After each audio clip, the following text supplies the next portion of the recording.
Hi, it's Kathy Vick, and I did one video already this morning. It was just stellar, and I have thought a lot about this phrase "trigger warnings." So we're going to talk about that first, because then I'm going to talk about something that is deep and complex. Not doing any more trigger warnings, guys. I decided because I really thought about what does that really imply? It implies that I am concerned about my readers' mental health to the point that I really am pretty sure they can't handle what I'm packing. And I think it's an admonition that one would give a child or a mentally ill person. And you're neither, if you're looking in. So I'll describe at great length what's going on in my videos, and sometimes I don't. And if you're triggered, you're triggered. And if you're deeply moved, you're deeply moved. And if you're renewed, you're renewed. And if you're puzzled, you're puzzled. But I don't put puzzler warning. I don't put heart melting love warning. Well, sometimes I do. So I'm going to assume that people are mentally healthy enough to be able to handle my information without having to put a warning on it. I like that.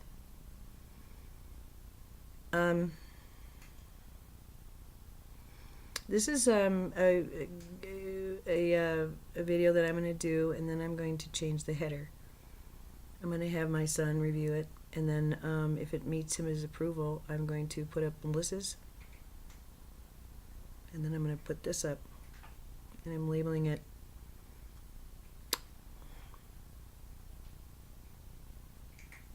Cracking the Egg of Death in my kitchen.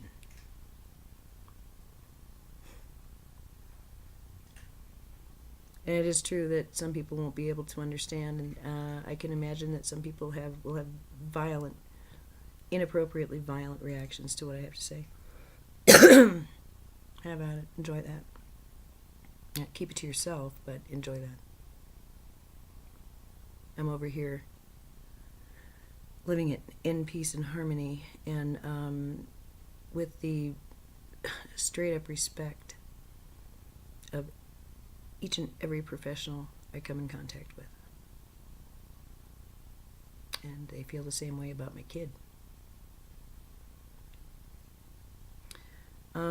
Today was a very odd day, and by the end of it, there were 3 people who were deeply, deeply aware of the situation at hand in this house.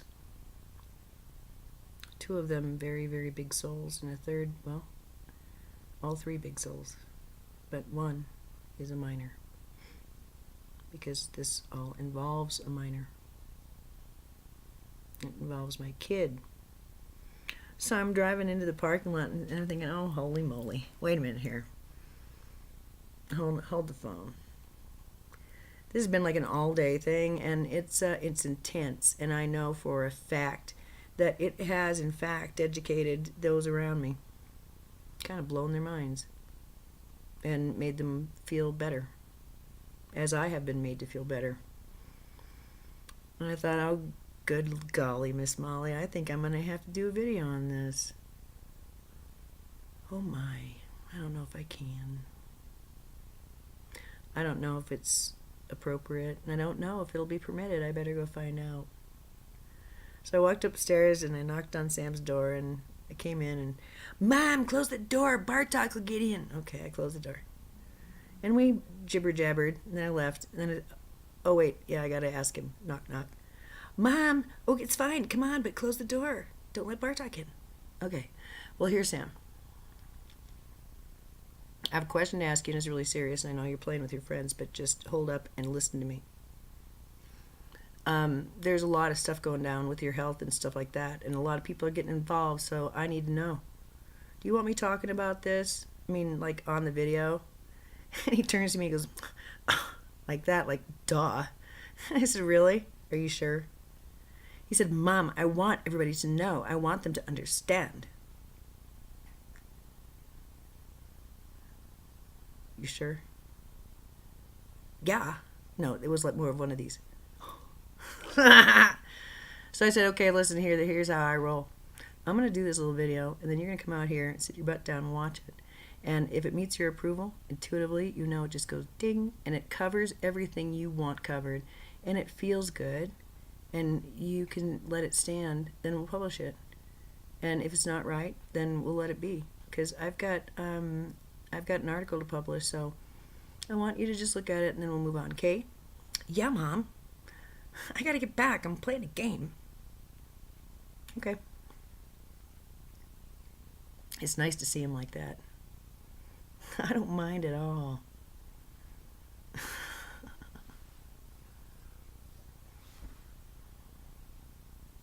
So I'm going to explain to you. First of all, you need to understand that when I say I'm a stone cold death walker, that I'm not exaggerating. I've been working at the bedside since I was 13, and I saw my first dead body. She was somebody I used to give shit to, and she used to give shit to me. And there she is. She's not what she was. It was the first death, and luckily I had an aide friend who said, hey, do you need to just kind of get familiar with this? I said, yeah, is that okay? I said, yeah, just go in there and close the door, and it's cool. Just, you'll know. So I went in there, and I did do the eyelid thing. I had to. And then I just looked at her, and I took it all in. There was a fly thumping on the glass. It was a hot summer day. And it was about 10 o'clock, 11 o'clock in the morning, and there was sun just streaming in that room. And all I really could fully appreciate and what I came away with was I had never seen a human being who wasn't breathing before that moment. And that made a very big impression on me. It was very still. It was very holy. And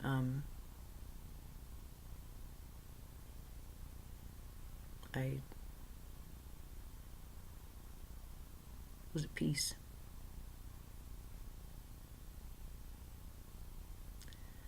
And thus began a walk. And I have been a hospice nurse of infants who've died in my arms. I have been a hospice nurse with people who were over 100. I have been present magically, weirdly, at the bedside for deaths, and I have been, oddly, unavailable. I have guided and taught many, many, many, many individuals as their loved one lay in the next bed, gasping, about how to get comfortable with this, how to find peace with this, how to integrate it, and how to move forward.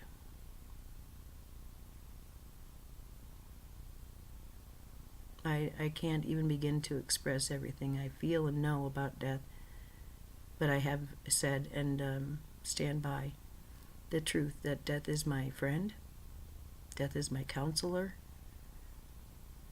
death is my companion, and death is a revered teacher of mine.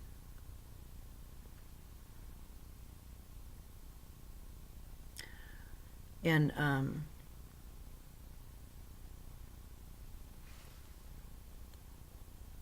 once a death walker, always a death walker, I guess.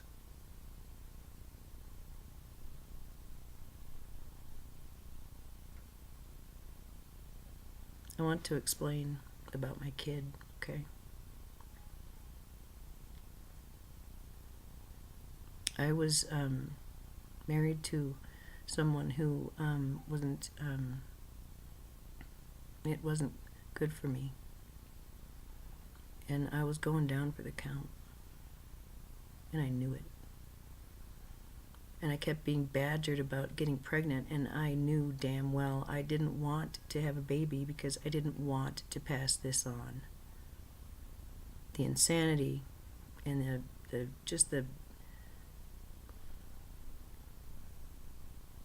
I didn't want anyone else to experience what I'd experienced. It felt like an act of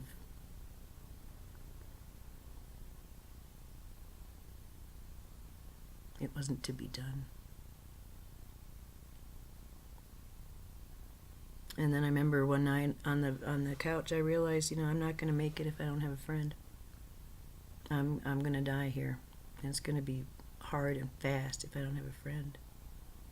And so I was reading the Bible at the time, and I stumbled upon the story of Samuel, and me and my husband were both kind of older, and these old farts said, "Yeah, it'd be kind of cool if we had a baby." So I always, if I'm really crushed out, I'll tell Sam, "Yeah, I want to have that guy's menopause babies," because she went boop, and she had a baby, and she named it Samuel. A gift from God, I think it was. At least that's how I remember the tale. Although I decided on Samuel because of Sam Kinison, and because I knew who was here was someone who was happy. They needed a strong, happy, flexible, versatile, regal kind of name that could be very friendly. And so I knew the night of conception, and I knew the day I needed to get the pregnancy test, and I had never been pregnant before, but I just knew. And it worried me a great deal what Sam would look like and what he'd be like, what his function would be like. Because I was an older lady, I had one of those, you're pregnant and they put a needle in, what's that amniotic thingy? And it turned out that he had non-mosaic Klinefelter's syndrome. It's rather, it's not all that uncommon. And many, many men have it. They don't realize they do. They know they're different, and they could never conceive, but they may not have any diagnosis until they go in for genetic testing because they've got a wife who is just insistent. And then they learn why it is they had trouble at school. And they always felt male and female. And they had trouble learning till they were older. Why they carry the weight they do,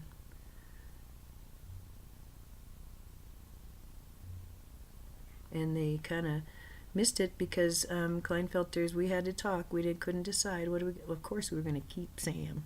That wasn't the issue. It was when do we tell him? And I got him hooked up with the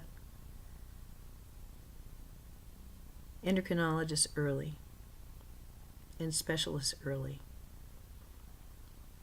This genetic syndrome allows him to have 2 X chromosomes and 1 Y chromosome. He's XXY. He considers himself intersex now that he has the terminology. But, he's a man, he's a boy with female genetic material as well as male genetic material. And early on, he started to read about what Klinefelter's was all about. And I would ask him from time to time, was it okay to have told you? And he always would sort of admonish me, God, Mom, yes, of course. How could you think to withhold that kind of information from anyone? And I agree. And so he learned. This syndrome predisposes human beings to things that are unpleasant and chronic and ultimately life-threatening. And those with this syndrome sometimes don't have a life expectancy that others do. They are prone to leukemias and certain cancers, gynecomastia, which is breast production in males, cardiovascular issues, liver failure, diabetes,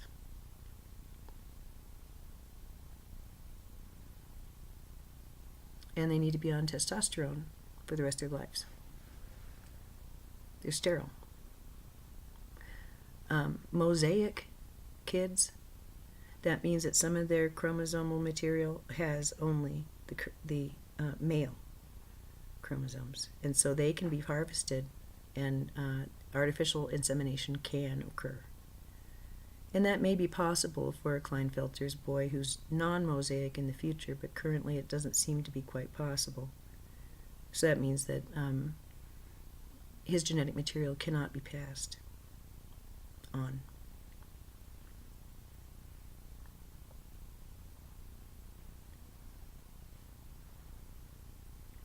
And what that means to me, and what it eventually meant to my husband, and what it means to my son, those are all different things. My ex-husband and I are both RNs, and Sam has a very unusual relationship with his body. I often found him somaticizing his anxiety, and he had a lot of that.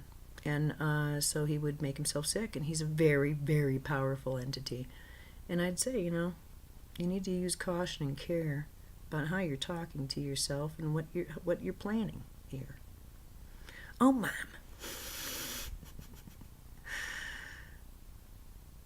So now we get to the galactic or the cosmic part of it, okay?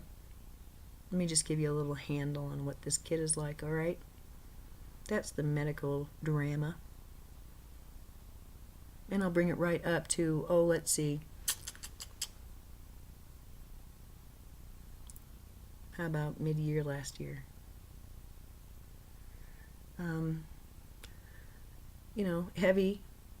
Heavier than most kids his age, 6'2". A lot of his weight's in the middle. Walking like up to 2 miles at a time, and very, very, very active. Complaining now and then of this twitch in his arms. It's just kind of like a whatever. And carpal tunnel. All right, whatever. Here's a brace. And growing pains just randomly in his body. Okay, well, whatever. Take a shower. You'll feel better. Okay? Constant. Hey, there's something wrong. There's something wrong. There's something wrong. There's something wrong. There's something wrong. And me saying, oh, baby. Don't you get it? You're a god.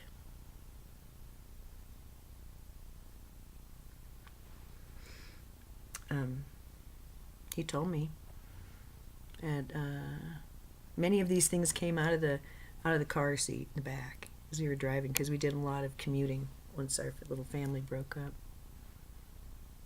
My ex made sure that he really equated, 50 miles away, just to stick it to me. All right, you little bitch. I like driving, so me and Sam will get to know each other real good. And we did. And one time he said from the car seat, Mom, I'm not going to die early, This was not the first time he'd talked to me like that. Oh, really? Tell me more. Well, I'm going to die in the protection of another, and it's probably going to be a bullet. But I just need you to know, so you're okay with it. But I need to protect people. That's my job. I'm a protector here. So, yeah, well, okay, here's the deal, Sam. I get it. If that's your role, that's your role. Obviously, you're a protector. Obviously. But whether you need to put it into lethal terms or whether you need to die for that, that's going to be something that you're going to be getting dreams if there ever were to be an incident like that. Well before the incident. And you'd be asked. You'd be shown what you'd be gaining and what you'd be losing. Because that's an optional task. And you don't necessarily have to do it that way if you don't want to. You only get to do it once. So, just so you know, right? This is how we're talking. You say, yeah, I know, Mom. Okay. He told me very early that he had been a real asshole. He had been a banker, and he'd been so awful he threw himself off a building. So he had some things to make up for this time. Okay, all right. We'd go to the pool, and he'd sit next to me with the water, and our legs would be in the water, and he would be like, "Can I tell you a secret?" Well, yeah. I turn into something when I get into the water. Really? What do you turn into? I got blue scales. I can breathe underwater different. I'm kind of like a dragon thing. I'm not from around here.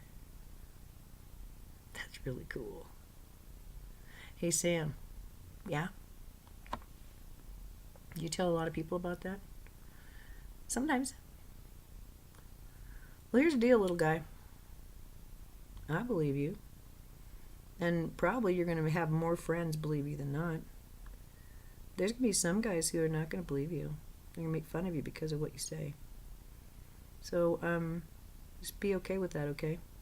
Doesn't mean it's not real. It means I can't understand it. Okay? You see the difference? Yeah, Mom.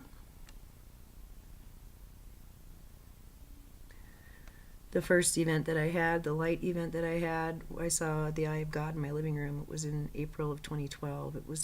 I've never experienced anything like that. I had never experienced anything like that before. My body was literally taken away, and I thought, oh my God, I'm going to ascend right here. Ah, oh, thank God.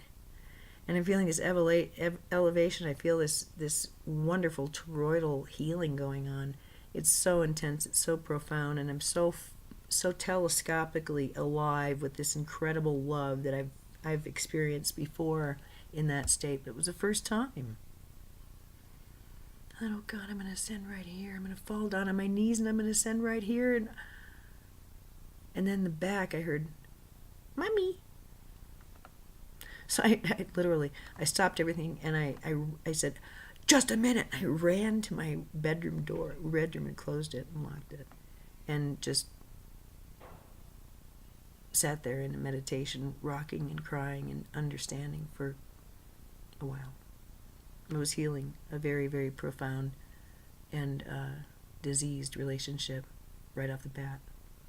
I was seeing that there was love when I had thought there was only the threat of harm and actual harm and hatred.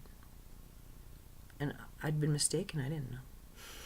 So that was kind of nice, but it was a big deal. And then like a month or so later, a little bit later, I went to the casino up in Blackhawk. I talk about it in a special graduation, and I have these amazing light things, like a light comes down and goes yakety yak, and then and then after that, all the casino lights go down, and all the machines go down, and then they give me this message. It's really cool. And then I go out to my car, and I have 2 near-death experiences. So I actually wasn't really like with the program, except for these teeny tiny slivers of time when I was somehow conscious of what the heck was going on, recovering from having barfed or getting ready to spin. Sam called 3 times, always in a moment of lucidity, just to say hi, and one time to ask about his Elitch's pass. And through all of this, it's been like that. It's like he keeps me centered, and he keeps me on earth.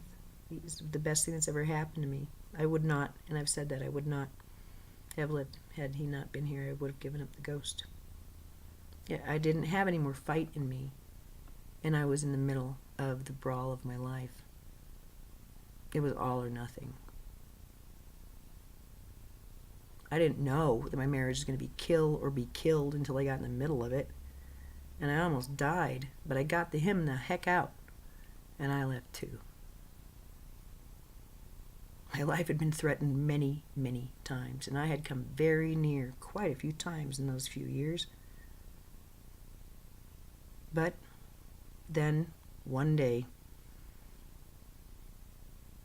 I put him in his car seat, and I got in the front seat of my car, and we left. And that was after very, very reasonably going through all of our stuff, never raising our voices. It was only after that it got bad again. I mention that because the last year or so, my son has had a progression of illness that is profound and is, at this point, enough to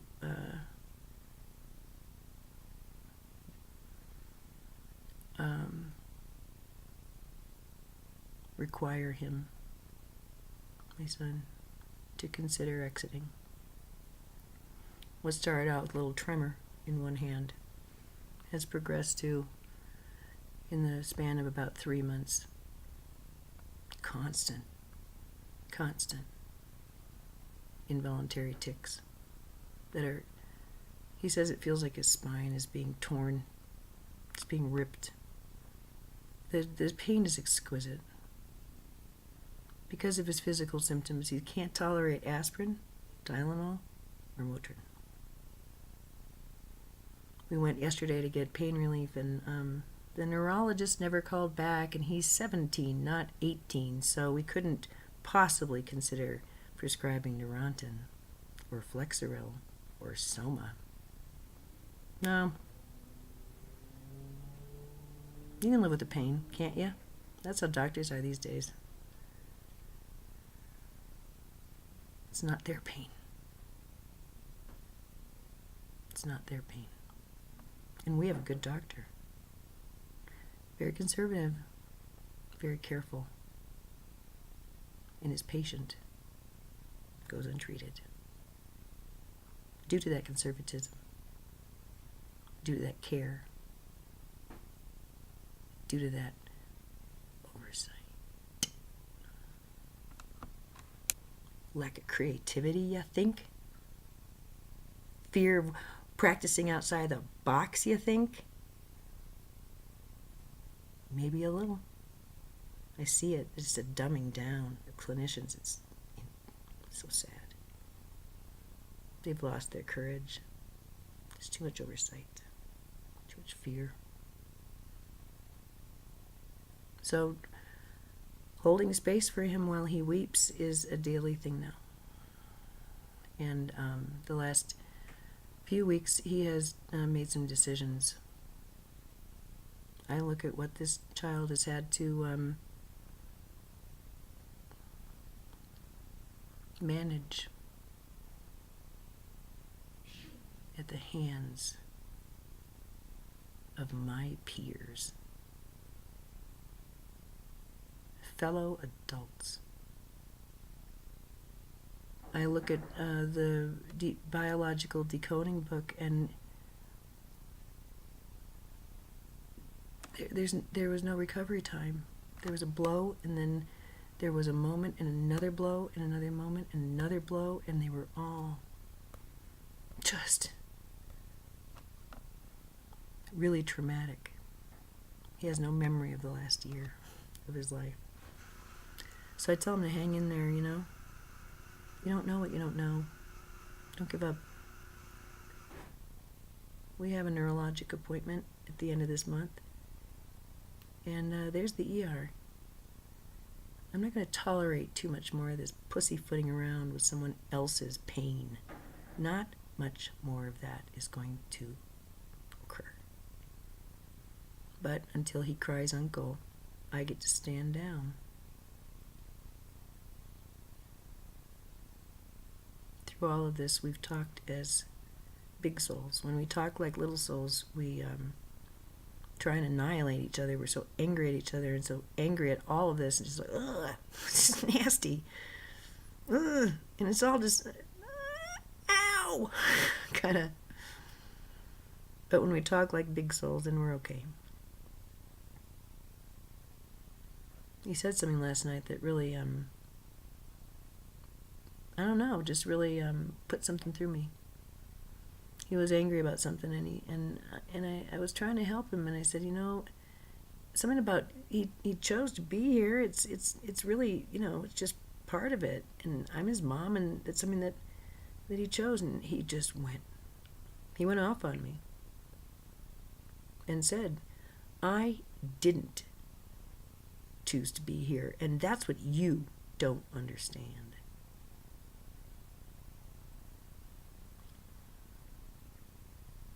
It kind of took me a while to put all that together, you know?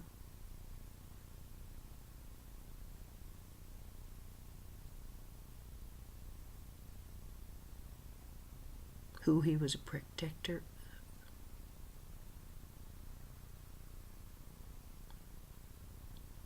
Who called him here. And what he's had to experience as he's been here.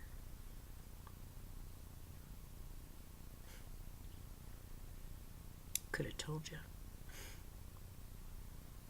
Should have warned you. Like I do everybody.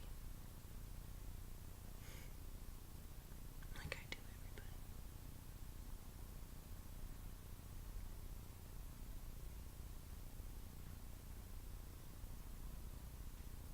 Now, if a child has decided that quality of life is more important than quantity, he's now having trouble walking. He can't use utensils. It's hard for him to feed himself, unless it's finger foods. Everything's hard for him.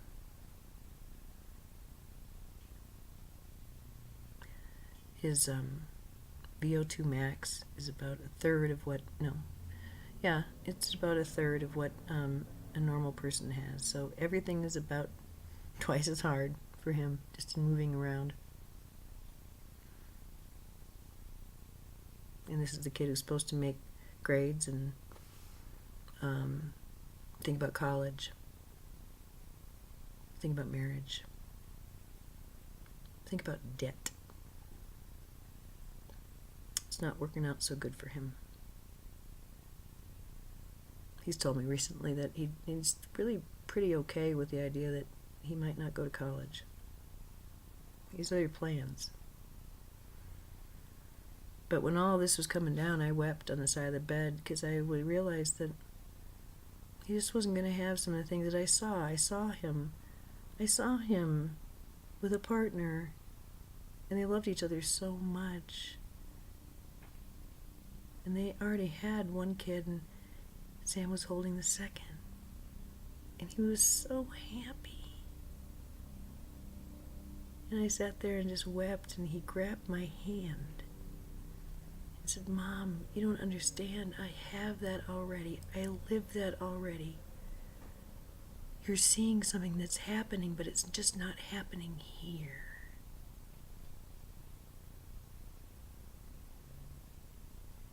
That's my son.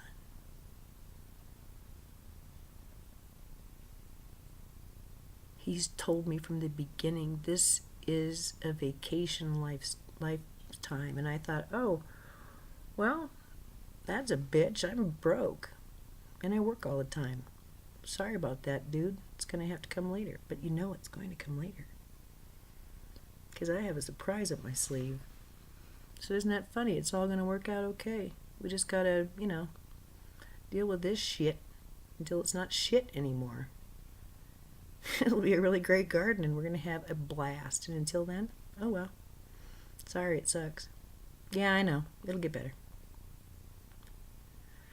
But lately he's been explaining what that really meant.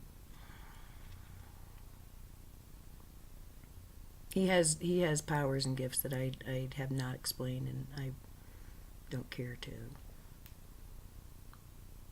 But he is not from around here. And he's more advanced than I am.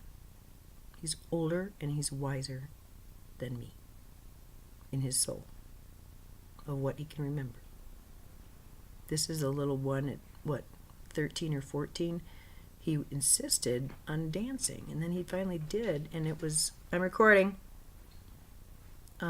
these moves that were so incredibly flowing, and I could begin to see the energy as he was moving them, and then suddenly his body turned into this little Chinese dude, and here he was, this tall kid, balancing himself on one foot, and the other foot, like, he's sitting like that, and here's his leg, and the other leg is like that. And it's just, and he does all of this stuff, and then he gets done, and he feels really good, and he lays down, gonna go to sleep. And we had been talking about what we see when we see each other sometimes, and he said that he's always saw me like this person who was like this beautiful woman on fire when I was channeling and stuff. And okay, well, let's go. And so I said, hey, you want to know what I saw when you were doing that just now? I was sitting in the recliner and he was laying on the couch. He said, yeah. So I said, well, explained that I saw his body morph, and then I saw this old dude with really like saggy, he was skinny, saggy brown skin and a diaper, and he was rocking.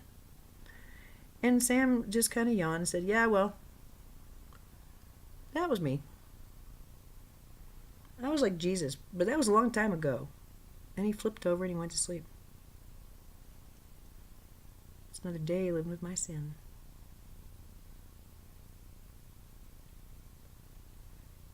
It would be really, really nice, wouldn't it, if you could blame this on a hysterical mom who's seeing symptoms that aren't there, or over-reporting symptoms that are soft,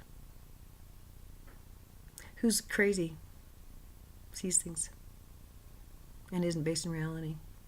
There's nothing wrong with her son. Well, you know, I wondered about that for a long time. I didn't know what was real and what wasn't. I knew he had a lot of stress, and I knew that he had an unusual relationship with his body. So I tried to minimize things. I tried to instruct.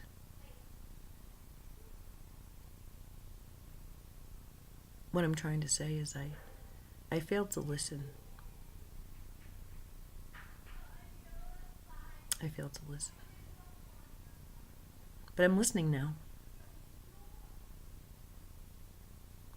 And the plan is set, you know. We've seen the specialists. They told him to anticipate that his tremor will worsen, and he should think of himself as a Parkinson's patient. He was told that the day before his 17th birthday.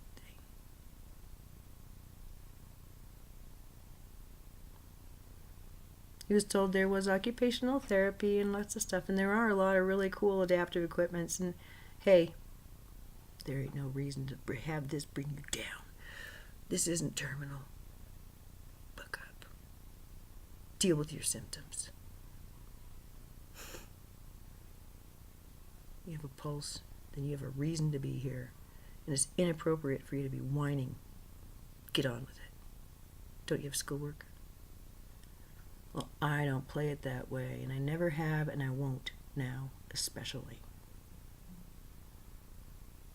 This is a quality of life home.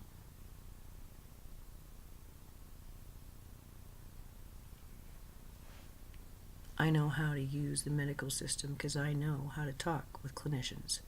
I know how to get my point across, and I know how to move things in medicine. And I have. As has Sam. But I'm just a linebacker. I'm not the quarterback this time.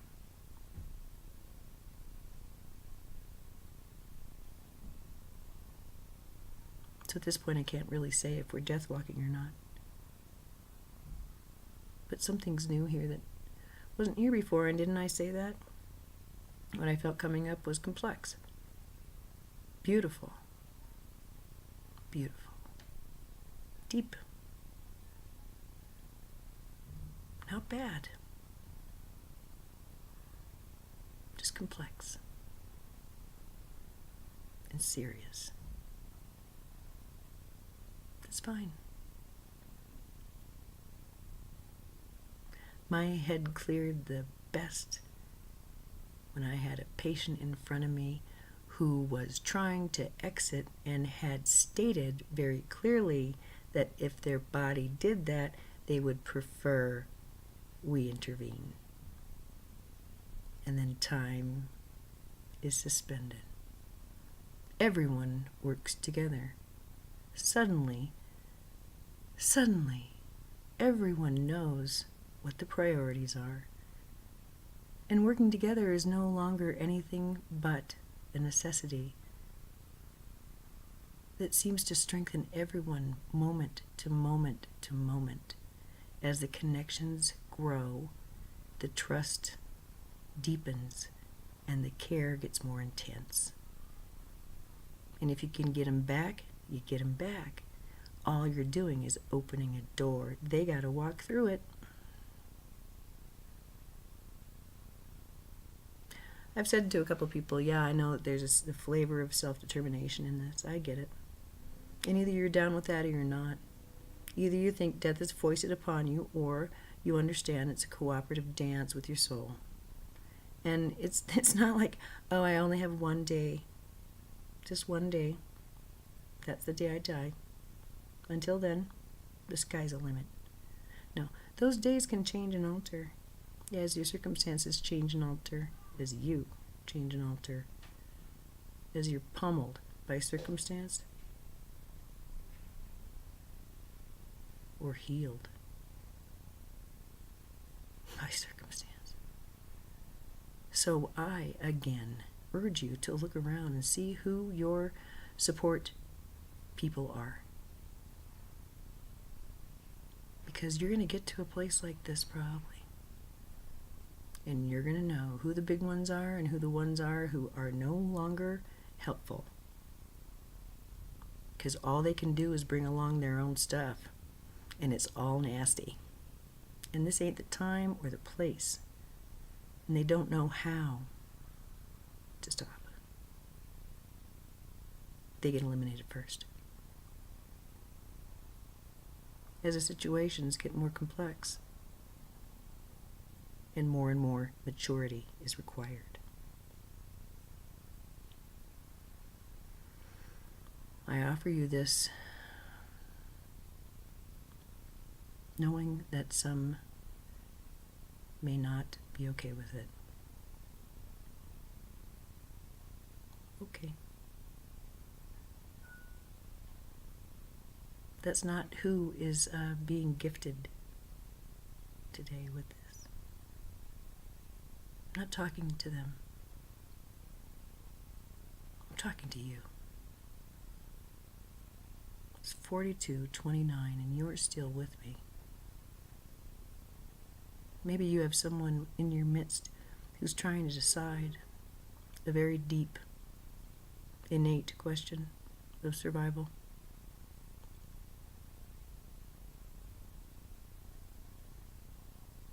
Maybe you are.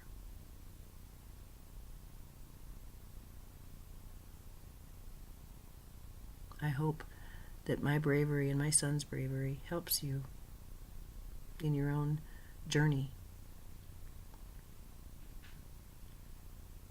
in your own walk with death. And I hope that you find this energy to be that of friend, counselor, teacher,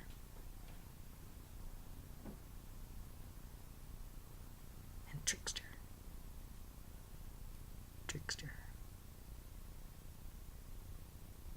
All right. My son has to review this before I can post it.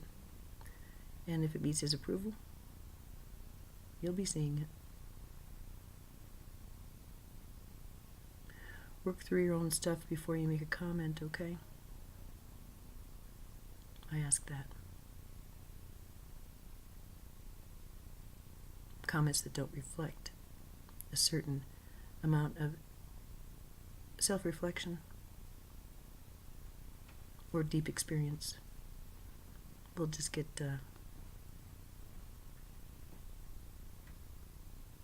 canned. This is too sacred. I offer this in great joy, in good health.